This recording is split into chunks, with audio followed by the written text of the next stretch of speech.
Tell us about the regime that you went through in terms of physio. Very strict. You absolutely had to do everything. And sometimes, especially with the occupational therapy, that I was absolutely hopeless at dressing even. I couldn't dress.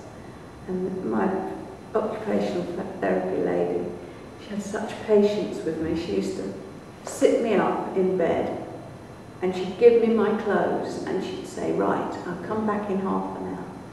See how you can do. And she'd come back.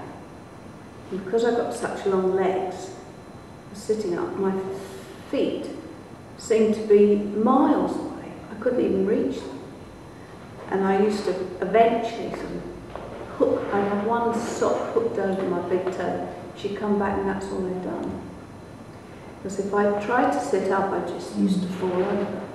And so when I got into the physio, we used to sit you on a bench with no back, and you had to do sort of balancing exercise. Well, I was hopeless. I was just all over the place. And when I first looked in the mirror at myself, I was shocked, because I had quite tight Levi jeans when I went in. When I looked in the mirror, I said to the physio, I think I've got someone else's trousers on, because I'd lost. I think I was 9 stone 4 when I had my accident, and I'm 5'10", and I was 7 stone when I got up. So I lost a fair bit of weight. So thought I had someone else's trousers on. Also, I had no hair here at the sides, which was shaved off to put the traction in, and just a sort of, not Mohican because it was long, but I just looked, I sat and cried. I thought, that's not me. But then I thought, well, come on, we've got to get on with it and try and do whatever you can to get yourself fit. And I did have a boyfriend who said to me, when I was still in bed, and he used to feed me, and he used to sort of be silly and drop the food all over my face, and he said to me, "You're not so independent now, are you?" And I thought, right, I will be, I hope, later. And I was at Stoke for nearly a year.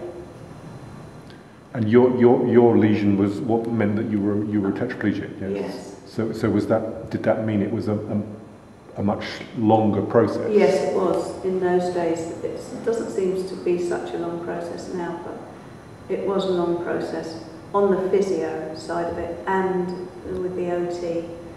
I must admit, I did used to try and hide in the toilets when it was OT time, because I was just dreadful at getting in. I couldn't get in and out of the bath.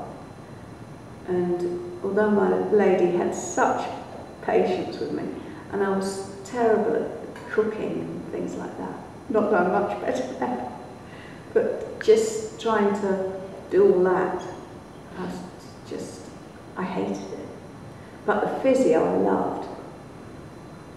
I remember my mum saying to Sir Ludwig, "Why do you focus so much on her arms when we want her to walk?" He said, "Because your arms and hands are far more important.